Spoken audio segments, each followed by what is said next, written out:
మా కన్వీనర్ చంద్రసేన శ్రీరామోజు గారు మాజీ ప్రధాని పివి నరసింహారావు గారి స్వస్థలమైన వంగరలో జన్మించారు. ఆ ఊరి నీటి వాడకమో గాలివాటమో చిన్నప్పటి నుండి చదువుల్లో అత్యంత ప్రావీణ్యాన్ని చూపిస్తూ నాయకత్వ లక్షణాలను పుణికిపుచ్చుకున్నారు. శ్రీరామోజు, మొండయ్య, నాగలక్ష్మిల సుపుత్రుడైన చంద్రసేన అనేక మందికి ఆదర్శం.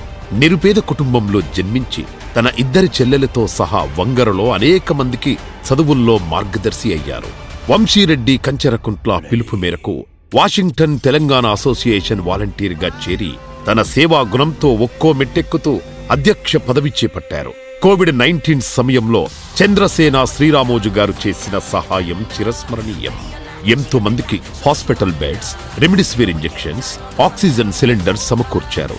తన సతీమణి భార్గవి గంగిరెడ్డి, పిల్లలు హాసిని, సమీరాల సహాయ సహకారాలతో సేవకే అంకితమై వంశీరెడ్డి పిలుపుతో మల్లన్న, విజయన్న, మోహనన్న, భరత్బాయ్ ఆశీస్సులతో కన్వీనర్గా కన్వెన్షన్ బాధ్యతలను చెరగని చిరునవ్వుతో మోసిన మా సేనాధిపతి మా చంద్రసేన శ్రీరామోజు. ఆయనకి సేవ అంటే మోజు.